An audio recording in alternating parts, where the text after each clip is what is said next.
el amor, te doy gracias. Hola, hola, ¿qué tal? Saludos, bienvenidos, bienvenidas a un video más aquí al portal de Tosi, temas calitos. Si no me conoces, soy Mayelena Olvera. El día de hoy vamos a hablar sobre ritos, en este caso ritos funerarios. Y bueno, me encuentro dentro ya que perdí el micrófono y allá afuera está haciendo mucho aire, así que ahora voy a estar en este lugar. Bueno, para empezar, dentro de lo que vamos viendo ahorita, el arte de sahumar de alguna manera, pues obviamente ya conocemos muchas de estas rituales que se llevan a cabo. En el antiguo México, este tipo de rituales, el arte de sahumar, digamos, en aspectos funerarios tenía una gran semblanza. En el momento que la persona moría, obviamente se hacía todo un protocolo, todo un ritual fúnebre dependiendo el tipo de muerte que se haya generado. Si eran guerreros, si eran mujeres que habían muerto en el parto, las mujeres en Cihuatlampa, obviamente se iban a ese lugar y eran honradas, digamos, por muchos días. En este caso se habla lo que hoy conocemos como un novenario. Antiguamente no, el ritual podría durar hasta 80 días. Entonces era todo un rito desde la muerte y todo lo que conllevaba, pero tenía una finalidad, ese tipo de ceremonias. Cuando ya morían, obviamente se hacían ofrendas. Las ofrendas podían ser un xolescuincle para que lo guiara al Mictlampa, las vasijas, prendas personales, así como también se les ponía máscaras o cuarcitos, no, más bien de jade, que era lo que representaba la muerte y por supuesto también la vida. Además de esto, también se hacían estos rezos, pero el humo tenía mucho contexto en este sentido. La comida que se ofrendaba para el difunto, todo lo que llevaba, obviamente todo era de alguna manera limpiado, purificado por el humo del copal, que hoy sabemos que amplifica, armoniza el espacio y el lugar. Todo eso se pierde en el polvo del tiempo y que solamente se rescató hasta cierto punto lo que hoy conocemos como los ritos del Día de Muertos. Pero se sabe que un ritual de Día de Muertos no nada más era de 2 días, sí podía llevar hasta 2 meses este tipo de ceremonias, pero obviamente se perdió, como acabo de mencionar, en el polvo del tiempo. ¿Por qué? Porque la muerte era muy importante. Era que despertabas a otra realidad, era como hoy se dice en los temazcales, hoy es un buen día para morir. Puede ser de manera literal o metafórica, pero realmente la muerte es un cambio de estado emocional, espiritual, mental. Entonces siempre se preparaban para morir. Era una de las, digamos, cosmogonías que se tenían. Hoy ya nadie se prepara para morir. Hoy realmente todos hasta se tiene el miedo a la muerte, cuando antiguamente no era de esa manera, era como toda una celebración, festividad. Obviamente sí había llanto y todo esto, pero tenía otro contexto que se perdió. Pero ¿por qué se sahumaban todos estos aspectos en el ambiente, en el lugar o en el recinto? Es muy, pues obviamente podemos entenderlo porque en el momento de que hay una muerte, digamos que se abren como 2 mundos, y eso es porque es una energía que va abriendo, se va desdoblando el cuerpo físico del cuerpo espiritual, y es una energía fuerte. Sin embargo, cuando esto sucede, lo que va a pasar es que se empiezan a movilizar cosas previas a la muerte de la persona. Es decir, un enfermo en un hospital o en su casa o a distancia, aunque viva en una casa tal y esté en otro lado, en la misma casa se va a manifestar porque ahí está mucha de su energía. Y las manifestaciones van desde antes, que ya va avisando. No me dejarán mentir. Cuando alguien fallece, empiezan a moverse cosas, se empiezan a caer platos, a aventarse platos. En una señora se le rompió su comedor, estalló completamente, ella viendo tele y viendo sus novelas, y estalla su comedor. A los 3 días muere su hermana. Ya estaba en el hospital, obviamente ya fue como un aviso. Y se empiezan a suceder cosas extrañas, se ven sombras, se ven todo ese tipo de cosas. ¿Por qué? Porque se perdió esa información de que alguien que ya estaba enfermo, ya estaba, digamos, en fase terminal, se tenía que sahumar para armonizar y, por supuesto, para aperturar la conciencia de lo que vino a trabajar en este plano terrestre. ¿Para qué? Para preparar toda esa, digamos, esa transición y que fuera mucho más llevadera, para que armonizara el espacio y el lugar. Es decir, cuando alguien muere, es preferible que se pongan sahumerios en la casa, ya sea antes o durante y después de dicho evento. Además de que, como acabo de mencionar, se tiene que sahumar. Antes duraban 80 días, imagínate. Hoy ya ni se hacen de 9 días, ya todo es como velitas eléctricas y ya es irrelevante todo esto. Y esto era precisamente, tenía ciertas finalidades, pues, para que no se quedara en este plano. Ahorita vamos a hablar un poco de eso. Por ejemplo, esa finalidad de donde se está desdoblando y se están aperturando esos portales, pues obviamente empiezan a haber cosas extrañas que generalmente nos causan hasta cierto temor, pero eso es por el desconocimiento.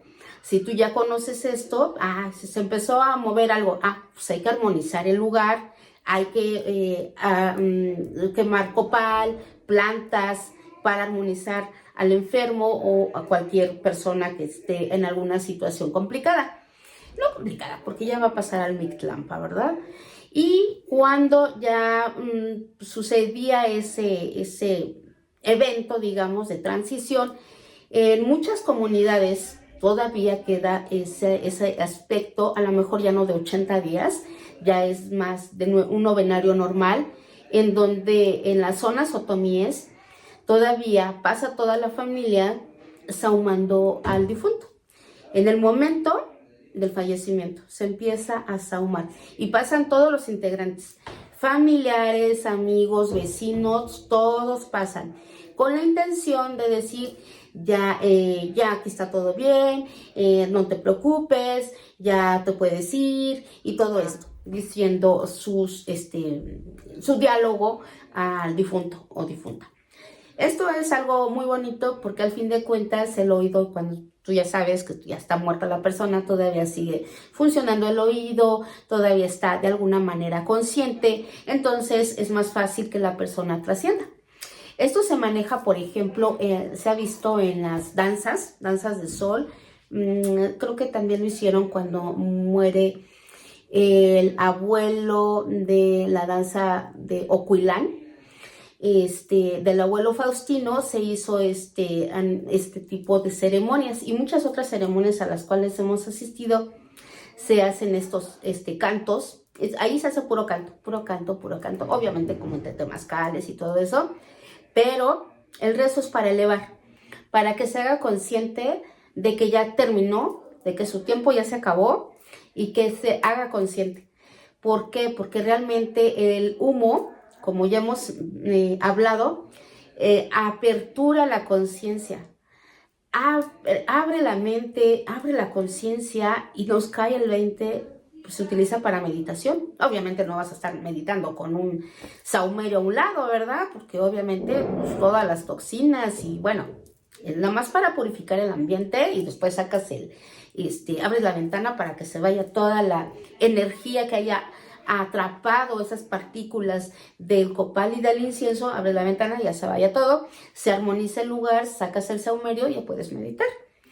Bueno, pues algo pasa de la misma manera, armoniza, quita todo tipo de densidades y sobre todo se hace consciente la persona para que siga su camino y no se quede anclado en esta. Por cierto, quiero mencionarte que ya tengo disponible el diplomado de medicina tradicional mexicana. Si quieres aprender lo que es la cura del susto, el espanto, la tiricia, las diferentes formas de limpias tradicionales y quieres saber todas estas cosmogonías ancestrales, te dejo información en la caja de descripción.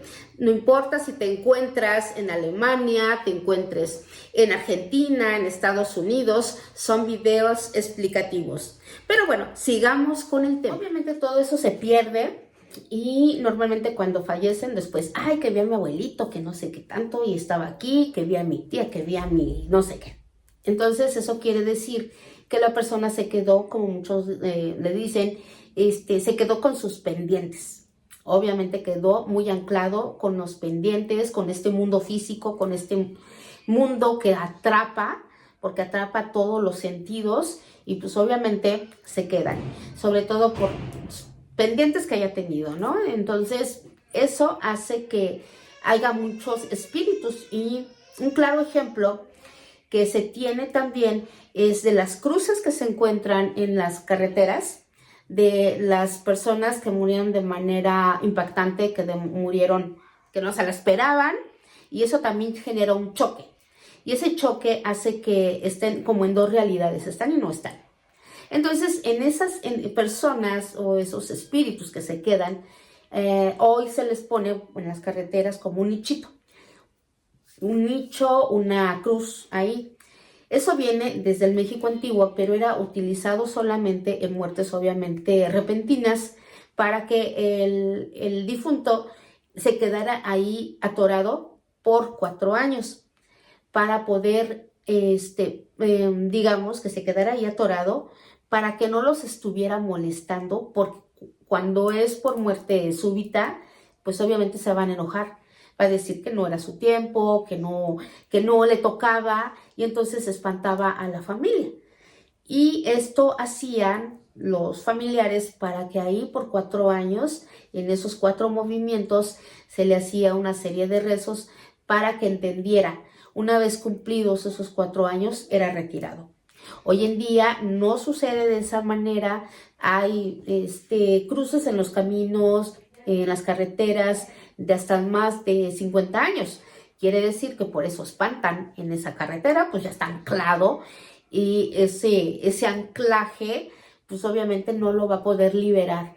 Obviamente se desconoce cómo era el ritual en su contexto original, cómo se levantaba, digamos, esa cruz para que pudiera elevarse. A lo mejor nada más era ir a sahumar, elevar el rezo, elevar cantos, elevar esa voz florida y que siguiera su camino para que no se quedara en este plano terrestre. Hoy en día a todos se les pone, a todos los que mueren en un accidente de carretera, pues se les ponen sus cruces y se dejan por toda la eternidad y obviamente siempre van a estar ahí estancados porque obviamente se les puso una cruz puede atorar, puede estancar, incluso eso se ha visto con personas que se tatúan o se ponen tatuajes, ya sea de anclas, de este tipo de imágenes en los pies, no avanzan, porque generan lo mismo, es un ancla y obviamente la cruz hace lo mismo. Entonces, esto se perdió también en el polvo del tiempo, el rito, digamos, completo, pero es lo que conocemos. Entonces, el uso del saumerio en el aspecto funerario era muy importante para abrir la conciencia de lo que es la transición al siguiente plano y para que el difunto fuera consciente de que ya era momento de irse al Mictlampa, a esos 13 cielos o esos 9 inframundos y bueno.